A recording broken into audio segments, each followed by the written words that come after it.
Hello, everyone. Welcome to Cinema Mancuso, and this is Notes on the News. I'm Peter Mancuso, and this is the show where I break down the biggest stories in film, media, and entertainment, and give you my thoughts. If you joined us live, super happy to have you. So you might be asking yourself, Peter, but I saw the opening card on this live stream.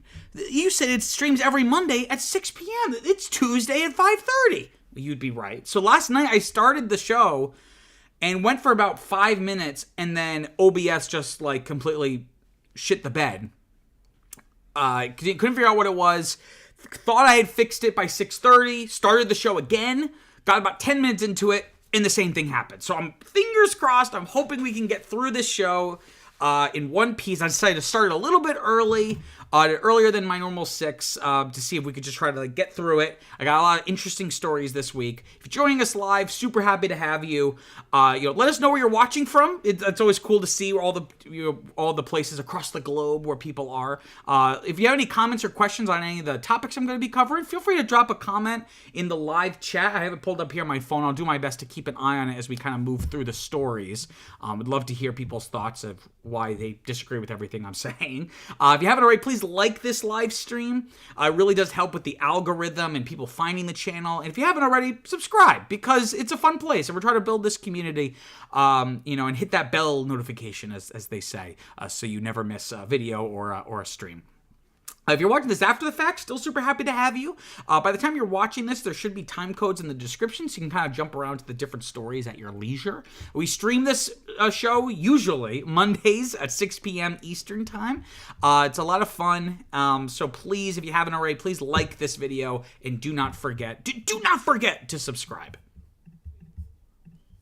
Okay, let's take a look at the box office from this past weekend. So total box office amounted to around 71 million for the weekend. This is just Friday to Sunday. I did not include the additional Columbus Day, or Indigenous Peoples Day, if you will.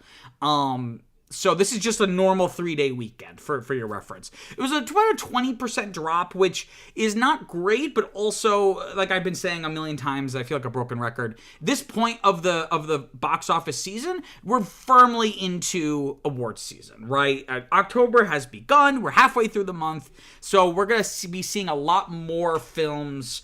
We're going to see a lot more smaller films be opening, and I think it speaks to the fact that the number one movie this weekend was only brought in about 14 million. So let's talk about that number one, though, because it's interesting. So opening at number one this weekend, Terrifier 3. I did not see this coming. I don't think anyone saw this coming. So this brought in just a little over 14 million for the weekend. It had the best per theater average of the top 10 at around $5,600 per theater. And as you can see, compared to the projections, this did very, very well, right? It was only projected to make around 5 to 8 million. So this almost doubled that high-end projection, right? Reasons for this, it's still kind of up in the air. I'm going to leave that to the experts, some people who really analyze the box office for a living, right? Who that's all they do. My understanding is these results are due to a very targeted marketing campaign to the very niche audience that would like this movie, who would want to go see this movie. It's perfect timing, mid-October, right before Halloween's about to happen. Might say I really don't know anything about this franchise. I guess it's the third film in the Terrifier franchise, which itself is a spin-off of another horror film that was, I believe, an anthology horror film, and this is a spin-off of one of the segments in that film. The other films that were not well received or well beloved, but this one has actually gotten semi-positive reviews, which is is a low bar, but compared to the other films in this franchise, is a big success, right? But the biggest success here is 14 million, who cares? It was made for $2 million. It was made for $2 million, right? So as you can see, that percent return is insane, right? That worldwide total of almost $19 million, it's already at, what is that, almost an 850% return. And this is why so many cheap horror films are made, is because they don't really cost that much, and so even if they don't make a bunch of money in a vacuum, it's a pretty good ROI, right? So this is a very interesting turn of events. Definitely one of the more surprising, happenings in the box office in the past couple of weeks. It'll be interesting to see if it holds in the next weekend and the weekend after that. But in any case, even if it's left theaters right now, this would already be a huge mammoth success for this film. Also opening this weekend was it feels like I'm about to say like a Mad Lib sentence. The Pharrell Williams Lego animated biopic called Piece by Piece, opening at number 5, bringing in just a little under $4 million, just barely squeaking into those projections of around 3 to 7 million. This is a very strange, I don't want to say the film is strange, but like the whole thing about this film is strange. So again, if you haven't heard of this, Pharrell Williams decided to do like a film version of his life, but do it through Lego, and like as if it's like one of like the Lego animated films, which is like a really bizarre but charming and ingenious idea to do something like that. We've already seen like the idea of an animated documentary is nothing new. But the idea of doing it like this is something I don't think has ever been attempted before. But if you notice here, it's a little bit concerning considering the film cost $16 million. So it's firmly in the red right now. I'm not sure what they were expecting though with this film. Because it's one of those things where Pharrell is obviously still really popular and successful, but I feel like the time to make this movie would have been, like the late 2010s, like 2016, 17, 18. That would have been the peak of kind of his popularity because, obviously he had been in the industry for like, he's been a central part of the music industry, particularly hip hop, for decades now. But usually behind the mic, not behind the. I'm using like film terminology, like behind the camera, but not behind the mic. He was a producer on a lot of stuff throughout the years. Particularly, I think like the big one was "Drop It Like It's Hot," like the Snoop Dogg song. But of course, his big claim to fame would later be working on "Blurred Lines" with Robin Thicke, and then of course "Happy," the Despicable Me song that came out in 2014, I think, and that was huge, right? And I feel like while his career is not in a bad place necessarily, it's certainly not those highs. So I wonder if this movie would have done better if it was released even as late as 2019, like right before the pandemic.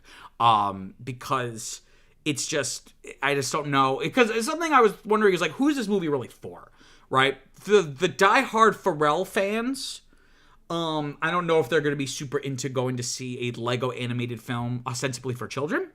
I want to see that movie, but I think people who are kind of, if I'm going to paint with a broad brush here, those hip hop fans might not be super inclined to go see a movie like this. And then vice versa, the children that presumably this is also being marketed to, do they even really know who Pharrell is? Do they care? Like, I just don't really know who this was made for. But it seems to be pretty good. It's been getting good reviews. I'm going to see it this week. I'm really excited for that. Supposedly has like a depiction of like the Black Lives Matter protests following George Floyd's murder, but like in Lego form. So that's like going to be kind of like not funny, but just like weird that's going to be in there.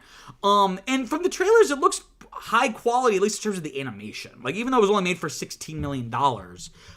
Actually, you know what? I'm going to double check. Let's see what the original Lego movie was made for a decade ago. So a decade ago, that movie was made for $60 to $65 million.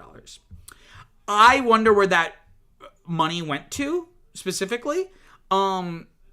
This obviously is not that quality, quite. Whereas that movie almost looked photorealistic, like it almost looks like it's stop motion of Lego. But this is not look to be a cheaply made animated film at all. So that's going to be a little disappointing, and well, maybe I'll have some legs, but I am a little skeptical of this film's success, which is a shame because it's such a strange and interesting idea. And as we know, I should get like a sign so I can like hold it up when I'm about to say this. But Hollywood always takes the wrong lessons from success and failure. So my concern here is they'll take a look at this and go, oof, they took a risk. We shouldn't do that, right? Also opening this week, we had My Hero Academia, You're Next, at number 8, bringing just a little over $3 million. This is like a spin-off or a film offshoot of the anime My Hero Academia. Don't really know much about it. I know it's one of the bigger anime, but I just don't really know much about it. But it did fall below the projections. It was projected to make around 5 to 9 million, so fell below that. But most of its money, as you can see over in the worldwide column at 27 million worldwide, it's already been playing in other parts of the world. I would presume Japan being the big one. So, I feel like any domestic release is really just to bring more awareness to the brand and make as much money as it possibly can. Also opening this week, interestingly, is the controversial Trump biopic, The Apprentice. I've talked about this movie several times on my channel. You could go find those videos to hear a little bit more about the history of this film. Opening just barely squeaking into the top 10, bringing in only about 1.6 million for the weekend, which is disappointing. So it was projected to make around 4 to 7. Had the lowest per theater average of the top 10 for the weekend at $900-ish per theater. It did have a smaller release, right? It's still technically a wide release. Wide releases are considered wide if it's 600 theaters or more. So this is well above that, but if you compare it to some of these other films in the top 10, like Joker is still in over 4,000 theaters. Even Piece by Piece is it's about the same. I shouldn't really compare it to that, but it's definitely a more limited release. I wonder if that has to do with theaters not wanting to show it out of fear of retaliation from like Trump supporters. I'm not sure. But this is definitely disappointing considering that it is way below its budget, right? So its budget is around 16 million. So it's like an almost 90%, negative 90% return. Now, to be fair, there is a factor to this because we're dealing with smaller numbers, right? So if your movie cost $100 million to make, $1 million one way or the other isn't going to be a huge percent difference. Whereas when you're talking about a $16 million budget, 1 million is going to be way a bigger swing in one direction or the other. So this may not be as bad as it appears. I don't know if they're planning on ramping up the release as we get closer and closer to the election, which would be insane, but also like maybe brilliant. But we would have to see. I don't know if it's that strategy or if this is like the big blowout and it's going to get smaller and smaller every week. So this is definitely disappointing. I've heard it's good. I'm going to see it tomorrow, I think. So, I'll be the judge if it's good or not. But, I'm sure that's a little disappointing, especially if you are very, very anti-Trump, which of course I am. But, if you're someone who just likes to, like, if your whole news diet was just hearing about how Trump's life was bad or something bad happened to him, I'm sure this is disappointing because this is like the exact opposite, right? Also, not quite opening, but we have a film, indie film. I'm going to try to start monitoring this or at least kind of showcasing it a little because we're going to have a lot of films as we go into awards season that are not opening, but they're going wide, right? So they may have only been in a handful of theaters, like maybe just a couple dozen or maybe even like less than 10, like you could, a single digit number of theaters. And one of those films is Saturday Night. So this jumped from 19th place to 7th, right, in its third weekend. So that's like an over 1,000% jump with its $3.4 million box office return for the weekend. It added, as you can see here, almost 2,300 theaters, right? So it looks like it was only in maybe a couple dozen theaters last week anyway. Did fall below the projections though. It seemed like it was going to make somewhere closer to 9 to 12 million, and again fell way below that. This of course is the film about the production of the first episode of Saturday Night Live. And it follows like that one evening. It's kind of like in real time kind of movie of like all the chaos leading up to going live at 11:30 p.m. or whatever. I would have thought this would have done better.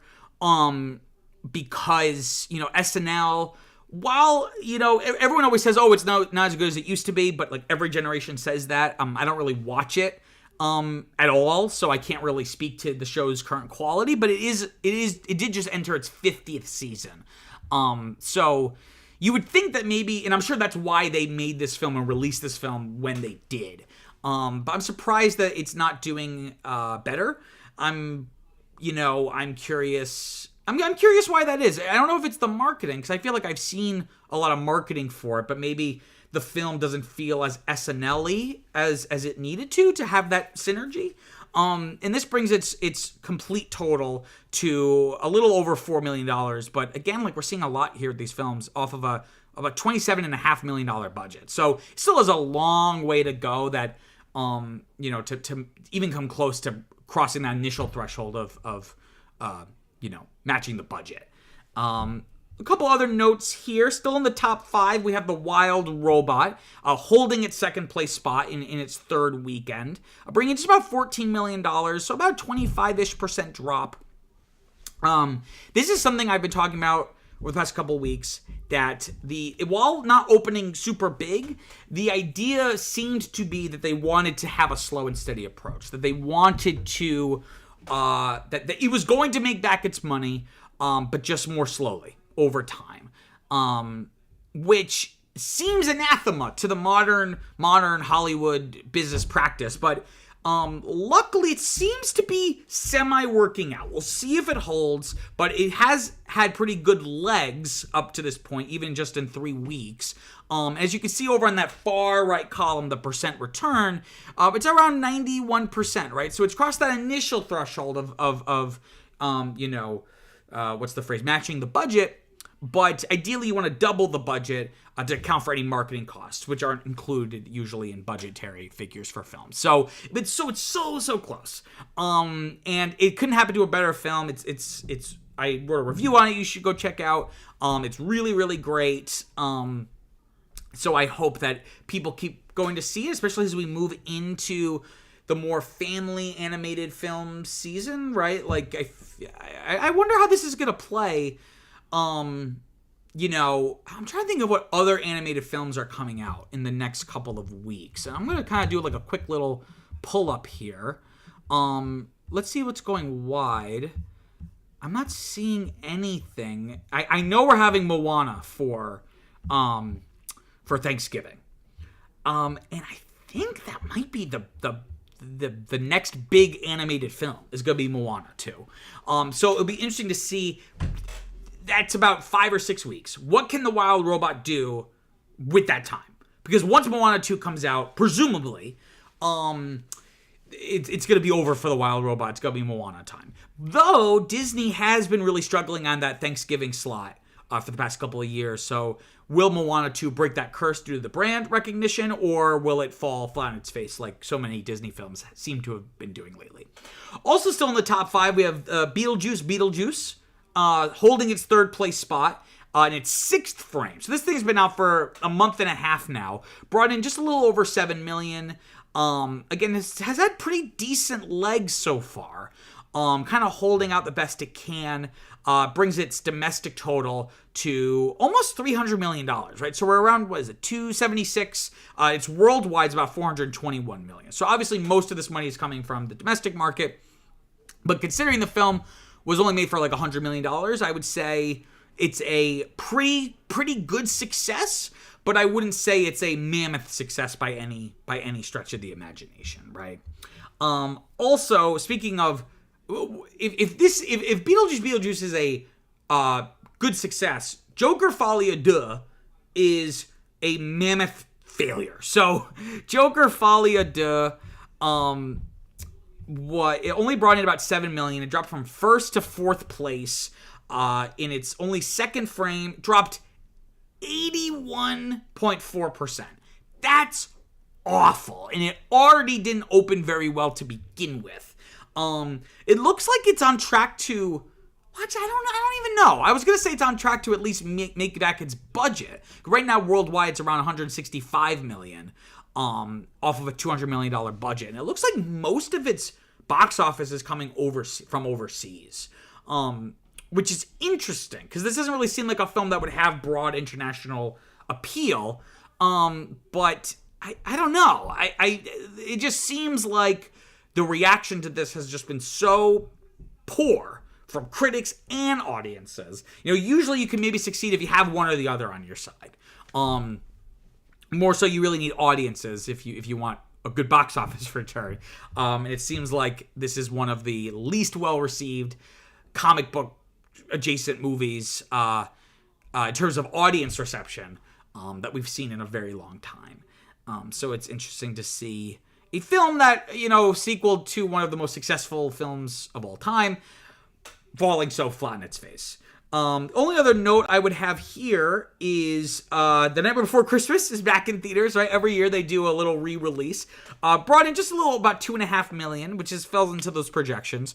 But I have over here, just for fun, the total domestic and worldwide numbers for the film across all 30 years of the film being out.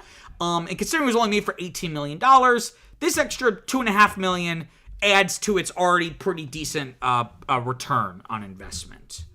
And I think the only other film I didn't mention here is Transformers 1. I thought the film was okay. I really don't care about this. It dropped out of the top 5, dropped from 4th to 6th place. Only brought in just a little under $4 million for the weekend.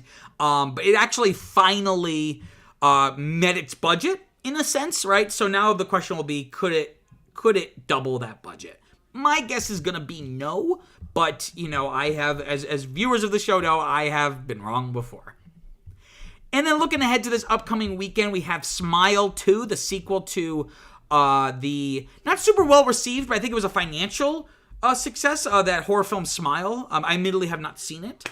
This is projected to make around 25 to 31 million for the weekend, and this is going to be, what is it? I think this, no, that's not true. I was going to say, we basically only have 2 more weekends before Halloween.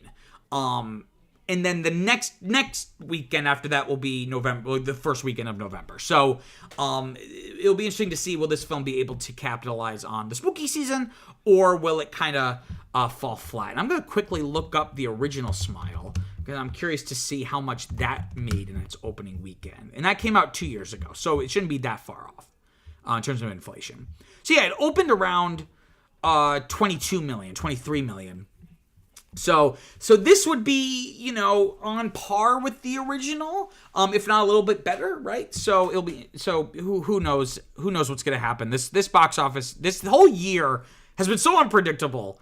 So I really can't say anything for sure. And then we also have this smaller indie film called Rumors, but spelled like the British way with O-U-R-S at the end. It's kind of like a political black comedy of sorts. I don't really know much about it. I heard it's not great, and it's only tracking to make around 1 to 4 million. So, if you're putting all your money on this movie being a huge financial success, don't hold your breath. Okay, before moving on, just want to give a quick plug to Cinema Mancuso. It's not just a YouTube channel. It started as and still is a Substack newsletter where I write written reviews for new films coming out. My most recent review is for The Substance, the kind of body horror thriller satire, kind of very, very Cronenberg-esque. I thought it was pretty good. I thought it was just short of greatness, which is almost more frustrating than a film that's just good. So definitely check out my review. It really would be a huge help. You can find the link in the description below. You can also just go to your browser, search bar, and type in cinemancuso.substack.com. Okay, let me grab a quick drink here. Okay. All right, let's talk about story number 1. So Shari Redstone, the owner of Paramount for now, right? She's the major controlling interest of National Amusements, which currently owns and controls Paramount, but they are going to be selling it to Skydance. But in her lame duck era at the head of this company, she has publicly come out in support of CBS anchor Tony DeCopel for his controversial interview with the author Ta-Nehisi Coates. CBS, of course, is a subsidiary of Paramount Global. And here's what she had to say. Quote, "I frankly think Tony did a great job with that interview. I think he handled himself and showed the world a role model of what civil discourse is. He showed that there was accountability, that there was a system of checks and balances, and frankly, I was very proud of the work that he did." End quote. So here's some context. I try not to delve too much into political topics on the show, but I'm a very political person. I find this stuff fascinating. In another life, maybe I could have been a political strategist, but my problem is I have a conscience, so I don't know if that would have worked. So that's A, but then also B, when it intersects with media and entertainment, I feel like then it's kind of, I have the green light to do a story like this. So let me give you some context if you don't know what the hell I'm even talking about. So Ta-Nehisi Coates, pictured here. He's an American writer, journalist, activist, very well acclaimed, very well regarded, and he's been on the scene for years now, but he really gained attention for his writings on race in America in the 2010s. Specifically, his essay 2012's Fear of a Black President, and then he did an essay in 2014, The Case for Reparations.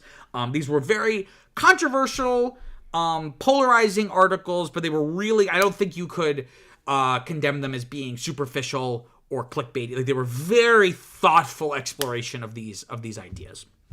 And his most recent book is titled The Message, and it focuses on 3 trips that he's made. I don't know if it's just like in his life or recently, but one of them is recent, right?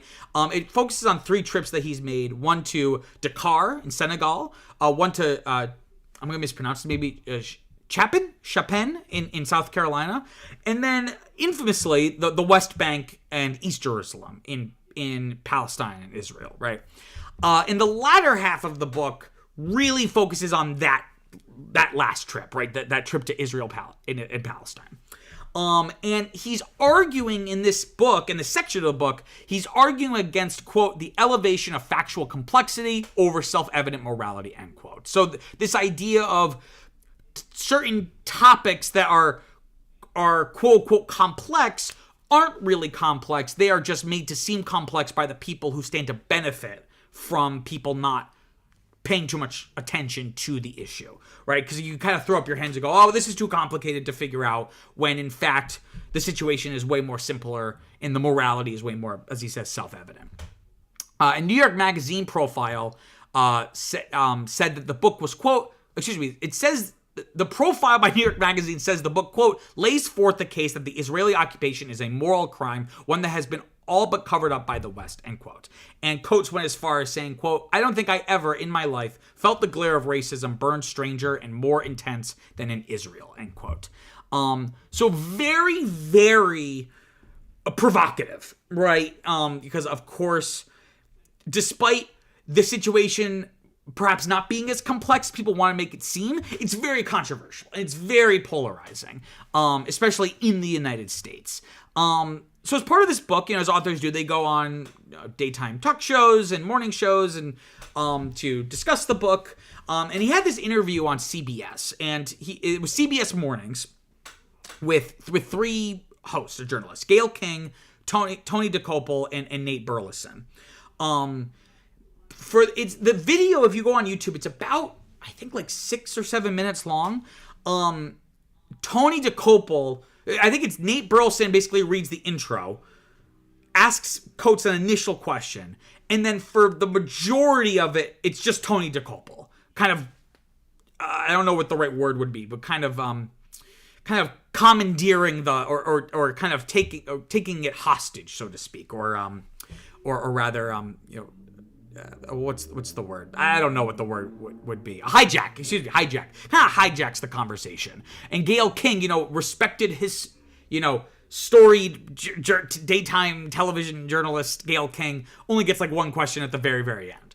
And not only did DeCopel kind of hijack the interview, his line of questioning was at best hostile and at worst antagonistic. He jumps right out and saying that the book, quote, reads like the work of an extremist, end quote. And the issue that I have with this interview is not that DeCopel, because DeCopel is very, very pro-Israel. He himself is Jewish. I believe he has children who live in Israel. So the issue isn't necessarily his pro-Israel stance. Here, the real issue is the failure of journalistic integrity, in my opinion. Because I didn't study journalism. I'm not a journalist, but I think they talk to you about like leading questions, right? And how they're not good, right? Whereas every single question Tony DeCopel asked were leading questions, right? So here's a little blurb of what he says here, saying, quote, why leave out in the book, why leave out that Israel is surrounded by countries that want to eliminate it? Why not detail anything of the first and second Intifada, the cafe bombings, the bus bombings, the little kids blown to bits? And is it because you just don't believe that Israel in any condition has a right to exist? End quote. That's very charged and very leading, right?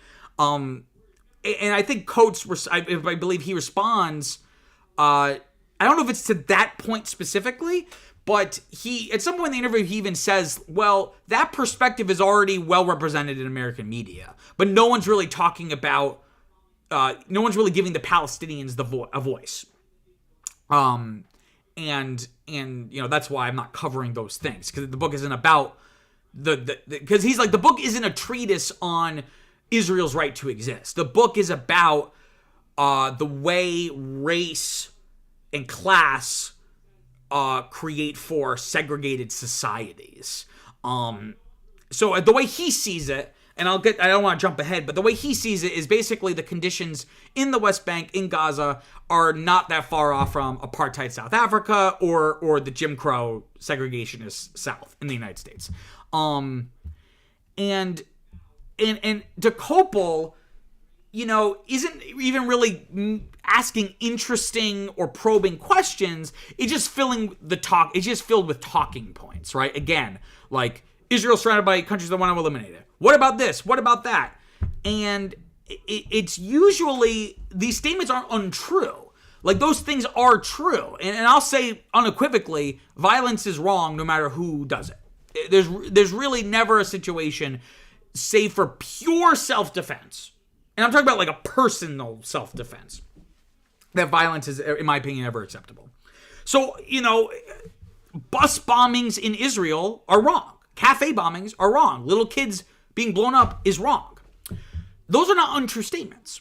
But oftentimes, those facts are weaponized, usually to minimize or justify the abhorrent treatment of the Palestinians, and minimize any potentiality of their own statehood or agency or anything like that.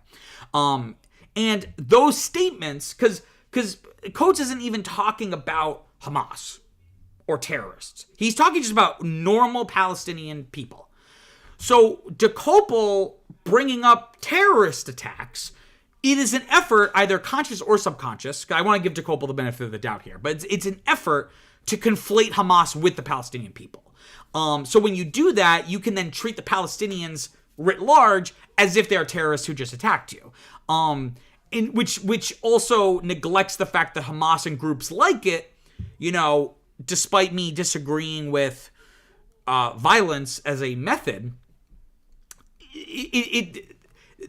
the positions de Koppel's kind of pushing here in this interview, it neglects the fact that Hamas and groups like it rose up because of Israeli mistreatment. Whereas he's almost trying to frame it, we need to behave this way to the Palestinians because of the hostility, as if it's not the treatment that created the hostility in the first place. And Coates is like a pretty mild-mannered kind of guy from what I've seen. I've listened to an interview with him before. I've read a few of his I've read some of his stuff before. So from my understanding, he's like a pretty well-tempered, kind of mild guy. But by the end of this interview, he really unleashes. He doesn't get like angry and blows up, but you can feel him get a little more emotional, making sure that he's, you know, being understood. And again, his response to the idea when he's asked, do you believe that Israel even has the right to exist? He basically says, you know, no country in the world has ever existed because it had the right to exist. Israel, it's really inconsequential if it has the right or not. It exists. And it exists as a state built on ethnic stratification. And again, he compares Israel to apartheid and Jim Crow. He mentions this anecdote when he's in the West Bank or East Jerusalem or wherever he was in this anecdote. He mentions there's an instance of a man he met that told him he being the Palestinian man, he couldn't walk down the street, a certain street, without professing his religion. That feels eerily reminiscent of apartheid in Jim Crow, where, you know, you couldn't walk on the street. If a white guy was walking down, you would have to get off the street and let him go by you. And de Koppel, like I said, basically took over this interview. And later, Coates even acknowledged that really he didn't really feel as bad for himself, but he felt more bad for the other two journalists there, saying, quote, "I don't think he did Nate and Gail a service. I'm really, really sorry for them," end quote. So this kind of blew up, right? I don't want to say the word viral isn't really appropriate, but it really got a lot of attention. And CBS, the network, kind of came out, well, not came out publicly, but essentially within, I think it was like a staff meeting, they denounced DeCopel's approach. And maybe denounced is too strong of a word, but they kind of acknowledged that the executives told the staffers that the interview, quote unquote, did not meet the network's editorial standards. And the New York Times notes that DeCopel, regretted the situation. He spoke at this meeting, but he didn't necessarily apologize for what had happened. And Deadline notes a source told them that this isn't the first time concerns over DeCopel's Israel bias have been raised by others as well as by the network. So you have a pretty, again, this was leaked, but even if it wasn't a public rebuke of him, clearly CBS felt it was necessary to tell their staff that, this isn't ideally the way would want to go about something like this. And then Shari Redstone gets involved. So we're bringing it back to Shari Redstone. So she publicly rebuked this rebuke, right? She said, quote, "As hard as it was, frankly, for me to go against the company because I love this company and I believe in it, and I think we have a great, great executive team, I think they made a mistake here. I am not an executive, but I have a voice in our platform like all of us, and as you may know, I don't hesitate to use it," end quote. And it's notable because she rarely weighs in when it comes to internal matters like this. And Deadline notes that usually there is a wall between the corporate side of things and the news division. So, and if that makes sense, she's, a prominent Jewish, media, executive in the industry. So it makes sense that she would have strong enough opinions about this to kind of break that silence that normally she maintains when it comes to issues like this. So the reason why this story is so fascinating to me is, even the quote-unquote liberal media is still incredibly pro-Israel. I mean, I want to make it clear, and if people have questions or comments about my position on this, feel free to message me or comment on this, but, I have no problem with the Jewish people or the idea of a Jewish state, but the idea of an ethno-state predicated on essentially segregation feels wrong to me. And that Coates basically says as much. Again, this idea of issues are made to seem more complicated than they really are to benefit those who benefit from the status quo. And he basically says either ethnic segregation is right or it's wrong. And he says, I think I have a quote from him here. He basically says, there's nothing the Palestinians could do that would make that okay for me. The way that they're treated, it doesn't matter if every single man, woman, child is a serial killer that wants to kill every Jew in the world, right? He's saying there's nothing that they could do that would make their treatment justified. And again, so the quote-unquote liberal media is more than happy to support this, right? And, what the interview has done, or the situation, rather, because not so much the interview, but the hostility of it, and then Coates pushing back, and it's raised all these questions. Coates has forced the media intelligentsia, if you will, to confront their own biases. We like to think in the liberal media, and I'm saying this as if I'm conservative. If you know me, I'm very, very far left. I don't criticize Democrats because I'm with the Republicans. I criticize the Democrats because they're with the Republicans.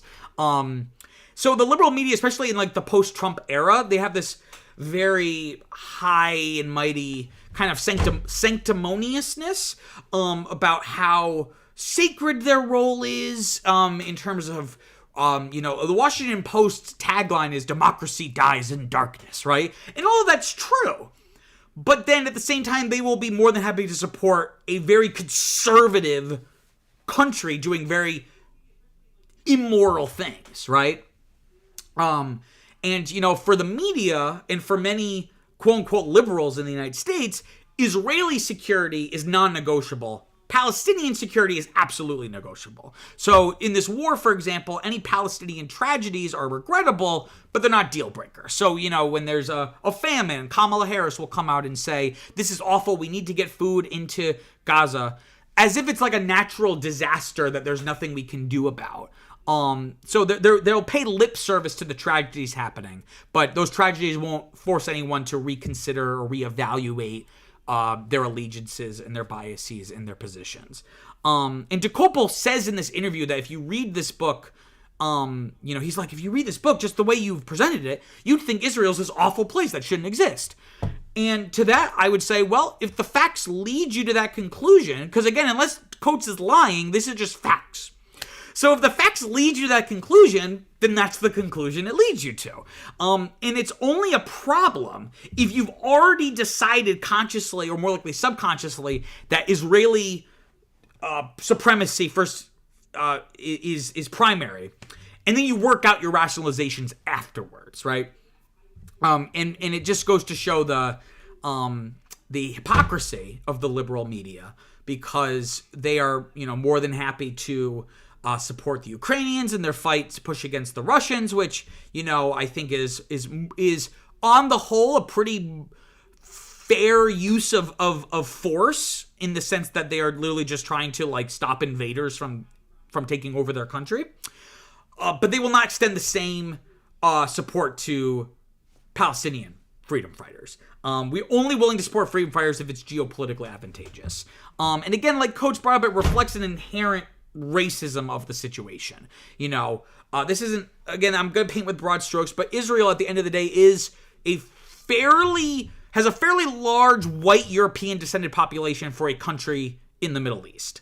And it also discounts the idea that it seems to ignore the fact that there are Palestinian Jews, right? This is not necessarily a religious, it's not completely religiously bifurcated. As well as Palestinian Muslims and also Palestinian Christians, right? And de Koppel says, I think to give him the benefit of the doubt, I think he may have just misspoke. But at one point in the interview, he says, you're challenging Israel's right to exist. Well, why do the Palestinians have the right to exist? I'm assuming he just meant like a Palestinian state. But that's a really bad look, right? And it feels very dehumanizing to say, well, why does this group of people have the right to exist? So it's like a state has the right to exist, but not a group of people. And in the interview, he essentially victim blames them for their own oppression. In the interview, he's saying like, well, where's their place in this? Like, you just paint them as victims. Where's their role in this? Like, essentially saying like, if they wanted a better life, it's their fault. Like, they basically brought this on themselves. And again, Coates says, I don't know what they could have ever do to warrant what I saw, is what he says. So taking my own biases out of this, right? This kind of me talking about this and me having my own biases and positions on this reflects, I think, the last thing I want to talk about here. How should journalists approach any topic, right? I reject the idea that journalism can ever be completely objective, because every decision that you make as a journalist when you're writing a story is subjective, from as broad as choosing what stories to cover and not to cover, more usually is what happens. Is from there also down to literally like what words to use when describing something. Even if everything in your article is factual, it's still from a subjective viewpoint, right? Rather, the goal should not be objectivity, but it should be fairness, right? If the facts lean to one side of an argument, then the facts just lead to one side of the argument. You know what I mean? I did not come up with this phrase, but I've been seeing a lot of people talk about this. If you're a journalist, if one side says it's raining and the other side says it's not raining, your job isn't to cover both sides. Your job is to go see if it's raining, right? So if the facts lead you to one specific position or opinion, then that's the facts lead you where they lead you. And my issue is not that de Koppel editorialized. I just disagree. I just think he's wrong, right? That it's okay to have an opinion about these things because you're a human being as well. The issue is just that he's just wrong. And, I think one day Palestine will be free. And it'll be like South Africa, where it'll be this controversial, seemingly complicated topic until it isn't. And no one today is like, well, it's really complicated today that we did. It's now just a fact. And it's, I wouldn't say it's been perfect, but it was a lot easier, not the struggle to abolish apartheid, but rather the post-apartheid world was much simpler and easier than I'm sure people in the 70s, 80s, and 90s made it out to seem. So I think this is going to be another situation like that, where it's going to be controversial and polarizing until it isn't, and we'll all just move on and forget about all of this. But raises interesting questions about journalistic integrity. What does that even mean? And I highly encourage you all to go find this video of this interview, because again, it's short. It's only maybe 6 or 7 minutes. Really, really interesting just to see these two kind of forces go back and forth with one another. Okay, let me grab a quick drink here.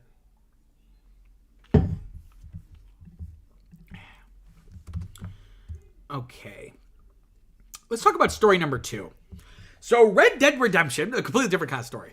So Red Dead Redemption is the iconic Western video game. And by Western, I mean like in the Wild West, not Western like from the United States. The game is finally coming to PC, to personal computers. 14 years after its initial release. This release is also going to include the DLC Undead Nightmare, which was like a non-canonical zombie campaign expansion, which is kind of like fun doing like zombies in the Wild West. I haven't really seen that before.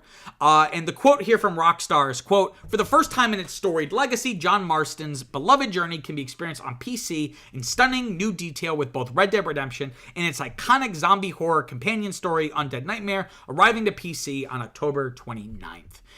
So the original game, this was released back in 2010 by Rockstar Games. Of course, they are famous for the Grand Theft Auto series, and Red Dead Redemption was kind of billed at the time. Basically, it was basically GTA, but in the Wild West, right? Very similar game mechanics, but instead of driving around on, stealing a car and driving around city blocks, you're riding your horse and riding through the West, right? The wilderness and the desert.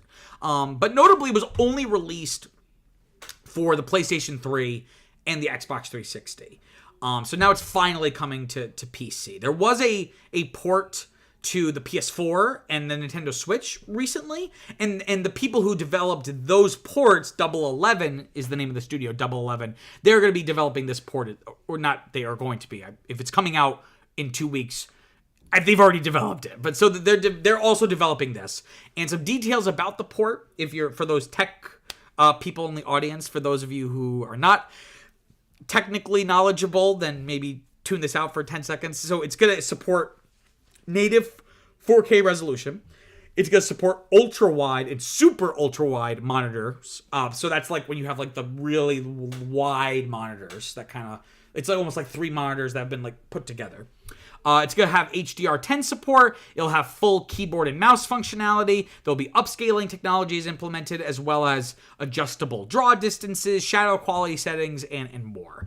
So a lot of bells and whistles to kind of bring this game into our modern standards for graphical and technical fidelity. So this is not really that big of a deal. But don't click off the video just yet, because I feel like this reflects the rise and fall and rise again of PC gaming, right? For years, if not decades, it was the primary mode of gaming, or was, it was always more technologically advanced than consoles, and it always has been.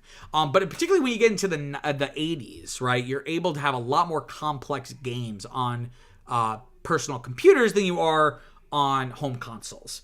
But as time went on, once you move into the 90s, consoles started becoming cheaper and more powerful. So by the 2000s, if you had a multi-platform game, multi-platform means it's not exclusive to one console. It'll be on Sony's consoles and Nintendo and Microsoft and PC.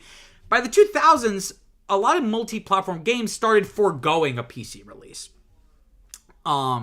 Because they just felt it wasn't worth the investment to release it on PC. That most people that would want the game would have a home console.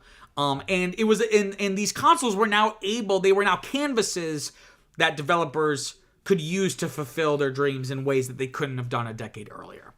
So this kind of created an issue where the games that did have PC ports or PC versions, not a lot of money and time were put into them. So they often famously had major technical issues. Lots of bugs, require lots of patches. But all this to say, PC gaming still had a very dedicated user base. Like, no one's denying that.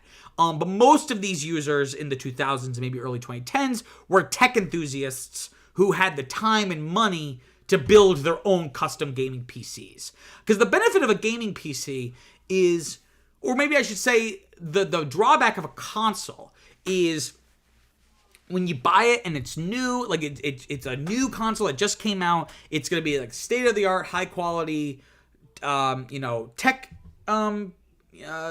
infrastructure and the technological capabilities of this thing are going to be really state-of-the-art. But eventually, they get obsolete, right? They still work, but the industry starts developing new technologies that these consoles can't take advantage of because by definition, it is a constructed thing that has already been sold to the user, right? By contrast, PCs, you can swap out parts, right? So as games become more complicated, you can upgrade your CPU or you can upgrade your graphics card, and you can kind of update your gaming device as new technology develops, right? So that was always the allure of PC gaming. And it's starting now to swing the other way. Because now, like I said, in the 90s and 2000s, consoles started to become cheaper and more powerful. While they're certainly still becoming more powerful, the gains are less and less with each generation. And they're also just becoming prohibitively expensive again. With the PS5 Pro, for example, which I did a video about on the channel, it's launching at $700, and that's without a disk drive. And you're starting to see a lot more games start moving over to PC. You start to see this in 2019 with when Xbox Game Pass launched. And Xbox Game Pass is kind of like the Netflix of gaming, where you pay like a flat monthly fee, you get access to like hundreds of games. And notably, when it launched, it allowed the Game Pass library to be locally playable on PCs. So if you don't know what I mean by that, locally means like you're actually installing the software, i.e. the game, onto your computer, as opposed to streaming it. And that's huge because obviously you're going to have a lot of, the quality is only going to be so good if you're streaming it because there's like the delay. That's why like watching a Blu-ray disc is always going to be higher quality than watching the same movie on Netflix, even if it's both HD. There's just something about the fact that you have to stream it degrades the quality slightly. So that really helped, having Game Pass on PC natively and locally. And then in 2020, Sony and PlayStation started releasing full-on PC ports of their exclusive games. So this is not part of a subscription that you can use on multiple devices. This is like an official PC release for some of their biggest exclusive games. I think it started with their game Horizon Zero Dawn. Since then, we've seen games like God of War and Uncharted have proper PC releases. And Xbox is doing the same. And I think it's because console manufacturers realize there's a lot of money to be made, right? A lot of these console manufacturers see PC as almost like neutral territory. So it's kind of like, okay, we obviously still want these games to be exclusive to PlayStation consoles because we want to maintain the ecosystem and all of that. But PC, well, it couldn't hurt, and we'll make even more money. So, there's a lot of money to be made. Overall, I'm always happy to see this because it's really great for preservation.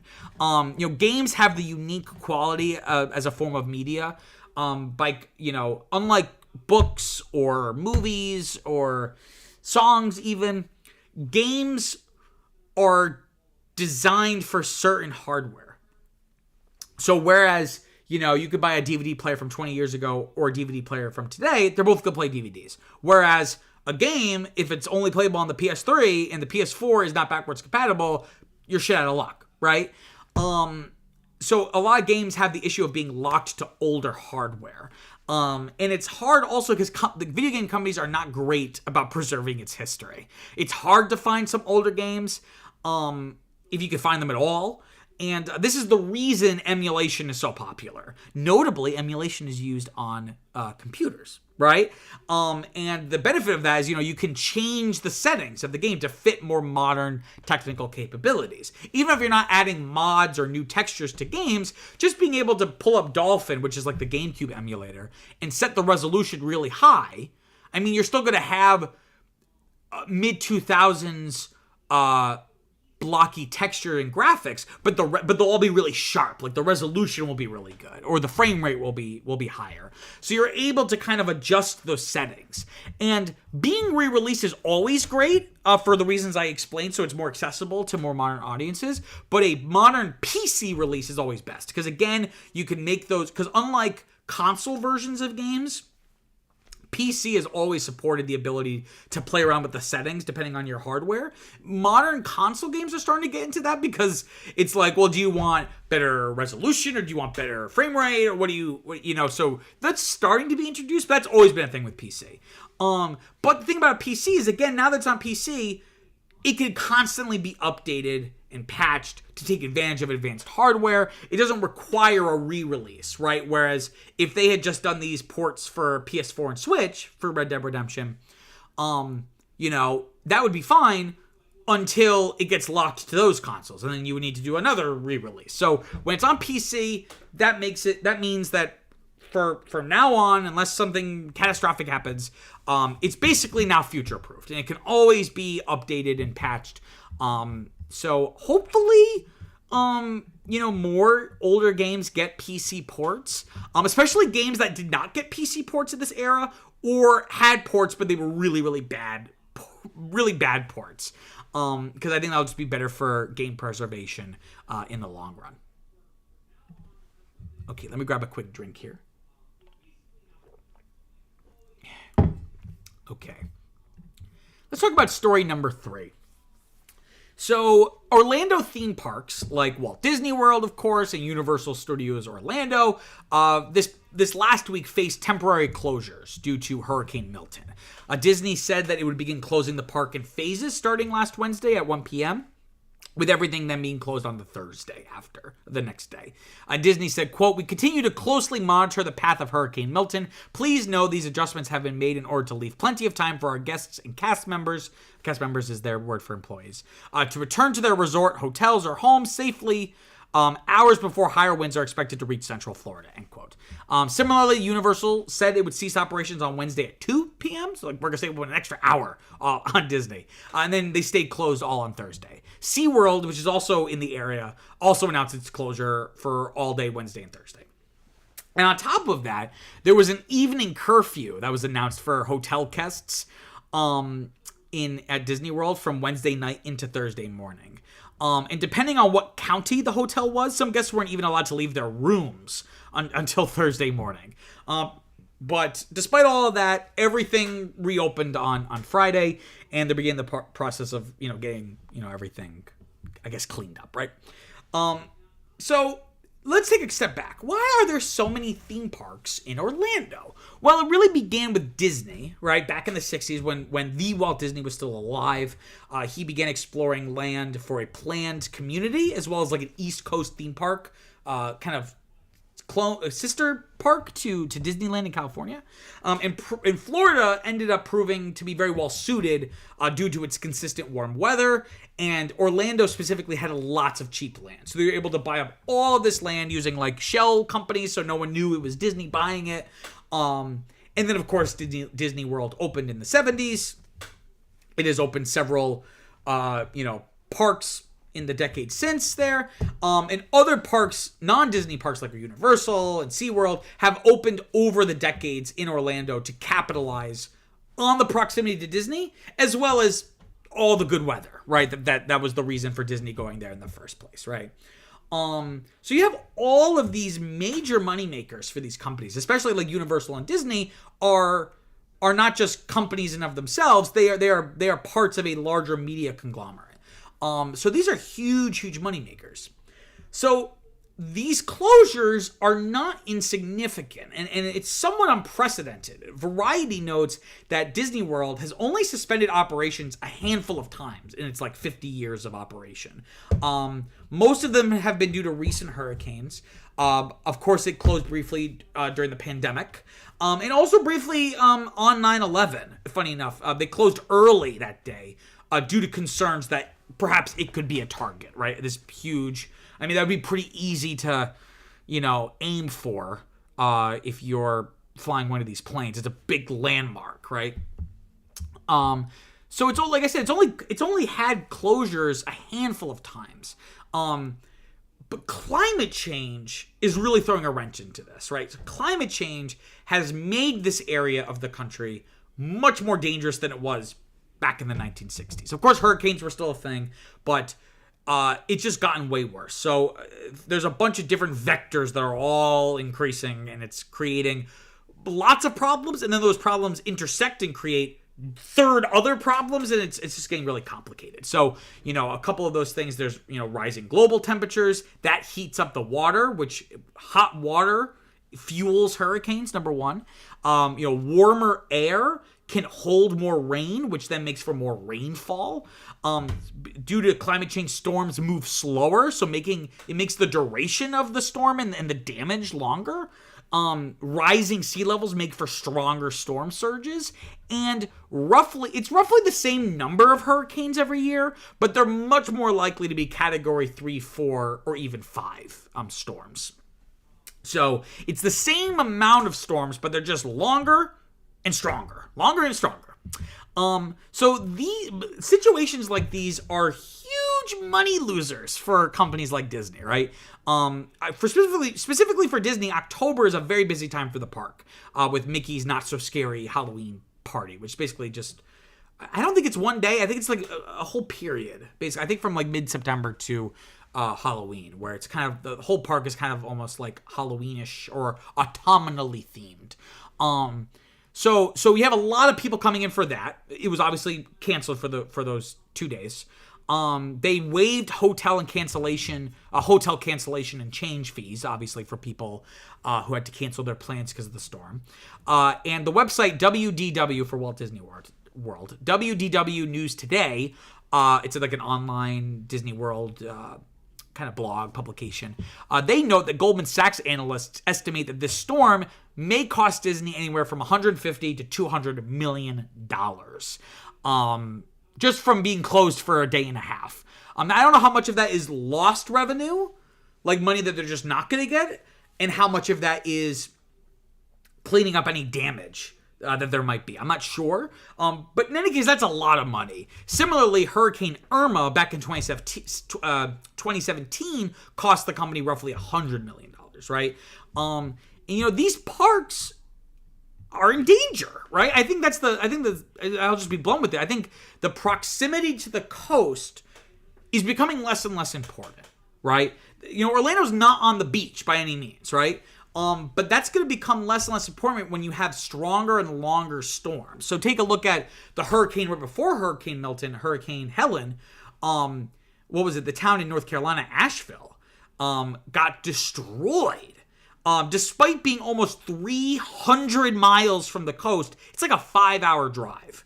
By comparison, Orlando is only about 60 to 90 miles to either coast of Florida. So, obviously, it's not just about how close you are to the water. It also has to do with how just the trajectory and the direction of storms and the way the wind moves them and stuff. But, this raises questions for me. Is there a distant, but not too distant, future where something like Disney World is no longer in operation, or at the very least is only operating seasonally, right? Like it's not, it'll only be open from December to June or something, and then during hurricane season it's closed. The wrap notes they note here the history of Disney's hurricane related closures. So for context, between 1971, which is when the park opened, to 2000, it only closed twice for hurricanes.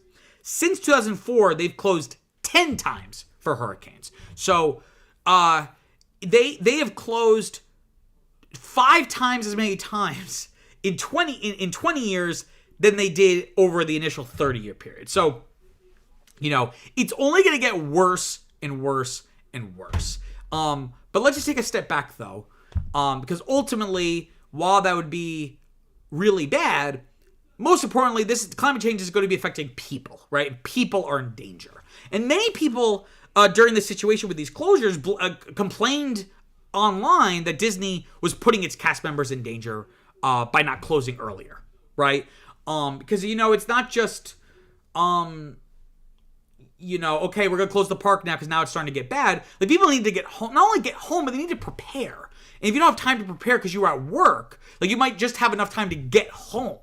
So it kind of feels cynical. It seems like Disney was more concerned about getting every last dollar that they could before they had to close.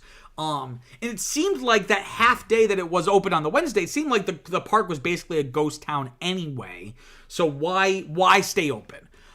So again, corporations, they don't really care about people that much unless it makes them money. And if it doesn't make the money, they don't care. And if it would cost the money to care, then they really, really don't care. So it'll be interesting to see if will my grandchildren be able to go to Disney World in the same way I guess we are now today in 2024. I don't know. I hope so, but climate change, if nothing else, has been very unpredictable. Okay, let me grab a quick drink here. Okay, let's talk about story number 4.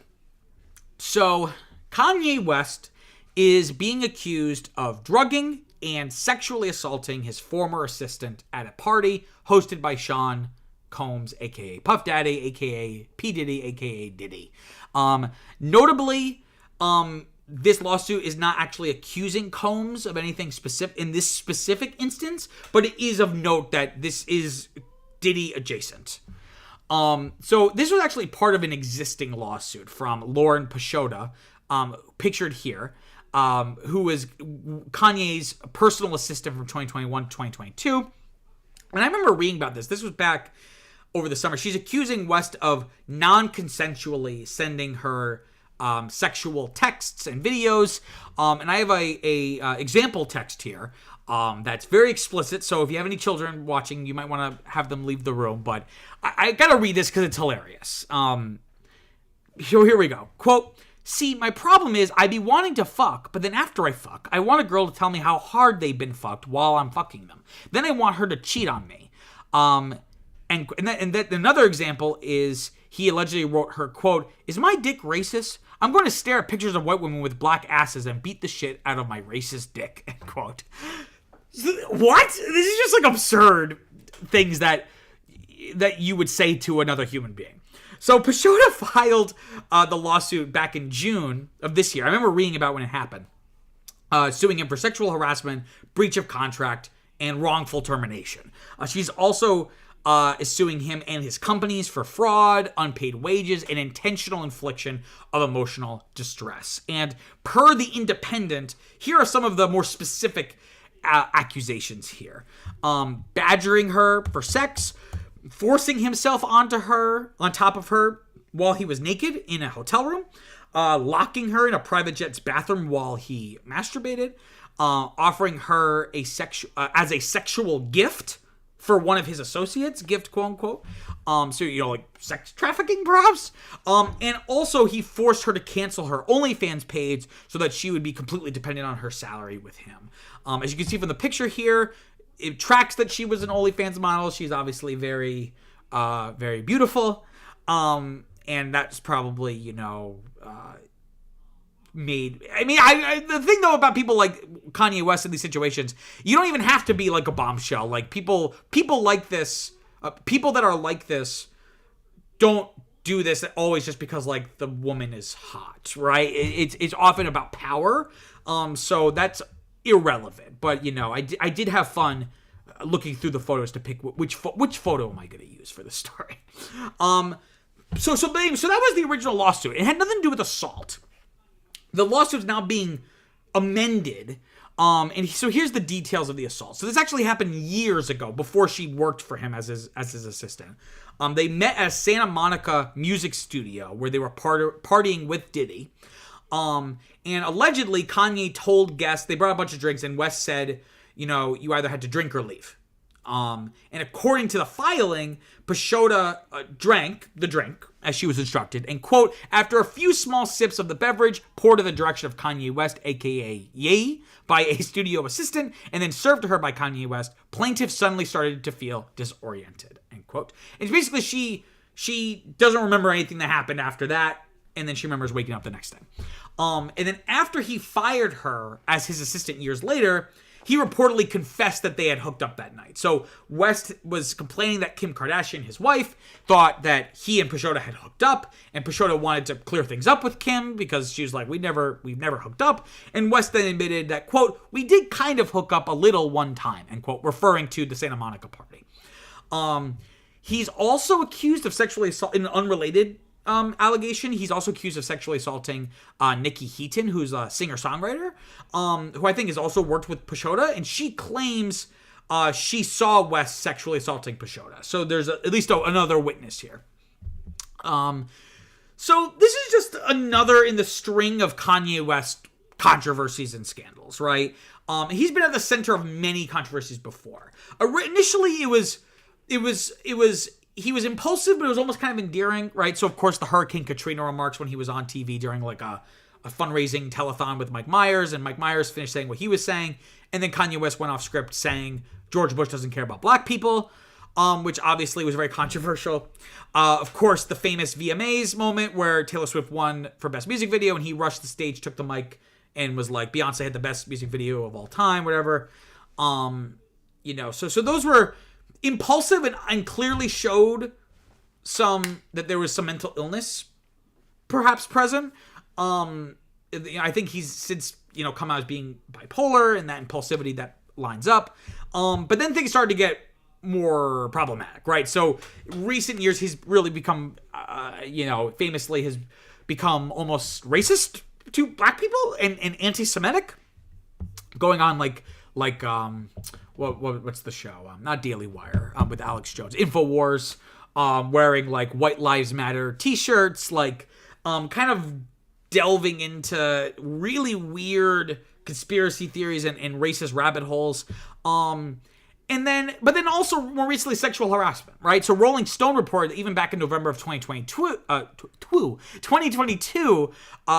that West allegedly would show pornography and also inappropriate photos of his then wife Kim Kardashian to former employees of Yeezy, which I think is one of his companies or brands, right?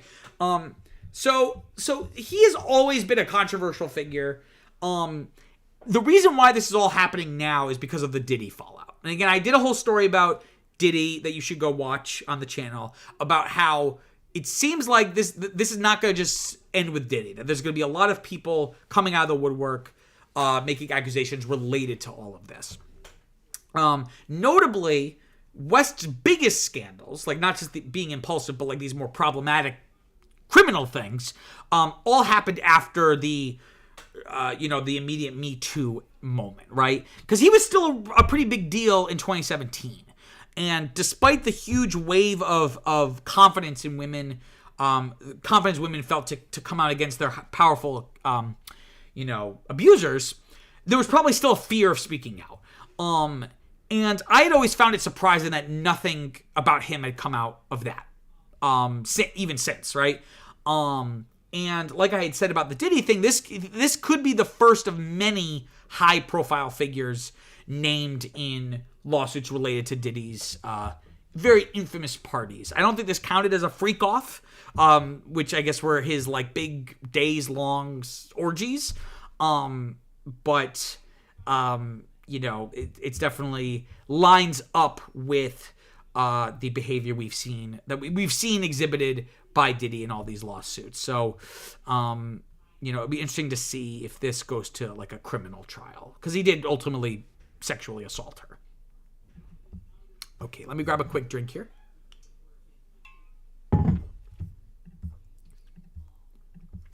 Okay, let's talk about story number 5. So Christopher Nolan, the very famous acclaimed director, is going to be returning to Universal Pictures for his next film. The planned release is in July 2026, so that'd be about 3 years after the release of Oppenheimer, of course, his last very successful film. Matt Damon is in talks to star, but currently, other than that, we really don't have any details about what this film is even going to be. And I got a quote here from Emma Thomas, who is Christopher Nolan's both wife and producing partner, saying, quote, "I would say it's very exciting. This is the moment where the possibilities are sort of limitless. We haven't started thinking practicalities or anything. Oppenheimer was so absurdly successful, and we feel like we have an opportunity," end quote. So the context of this is, like, this isn't really that big of a deal, but I wanted to bring this up that we have confirmation that he's sticking with Universal. And you might be like, well, why are you saying he's sticking with Universal? Like, why does that matter? And the context here is famously, Nolan made almost all of his films with Warner Brothers for like 20 years. Save for his first two films, starting from, I'm going to list all the films. He basically, over like a 20-year period. Insomnia, Batman Begins, The Prestige, The Dark Knight, Inception, The Dark Knight Rises, Interstellar, Dunkirk, and Tenet. He was always with Warner Brothers. And he made them a lot of money, right? Because some of those are especially The Dark Knight is like one of the most successful films of all time. That last film, Tenet, was released at the height of the pandemic in August of 2020. And understandably, it had very poor box office results. So that definitely, I think, kind of grinded Nolan's gears, that they didn't try as hard to get it into more theaters or to market it better, or to just like delay it longer so it could have like a more traditional opening. So that's like his personal axe to grind. But then about maybe 6 months later, Warner Brothers, and this is pre its merger with Discovery and David Zaslav taking it over, Warner Brothers decided, in the midst of the pandemic, it decided to shift its entire 2021 slate to premiere on HBO Max, when it was still called HBO Max. It shifted its entire 2021 slate to premiere on HBO Max, day and date with theaters. No additional charge, unlike Disney, which you could watch on Disney Plus, but you have to pay like a $30 fee to watch it early on streaming. This would be for no additional charge, day and date. So it really hurt the chances of a lot of these movies to do well at the box office, because why would you go if you could get it on the same day if you're already paying for Max or HBO Max, right? And Nolan was not happy about this. And of course, this had nothing to do with his film Tenet.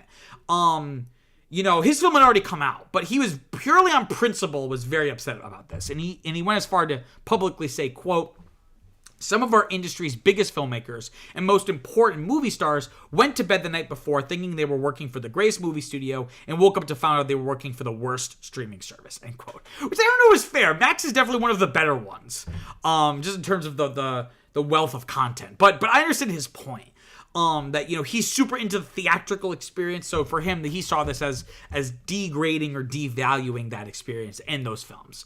So when it came time to make his next film, Oppenheimer, he decided to ditch Warner Brothers and he went with Universal, which of course was critically acclaimed, won a slew of Oscars, including Best Picture and Best Director for himself.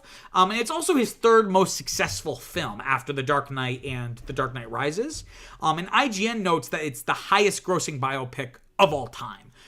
So I'm sure Warner Brothers is really kicking themselves for souring this relationship. They really screwed themselves over.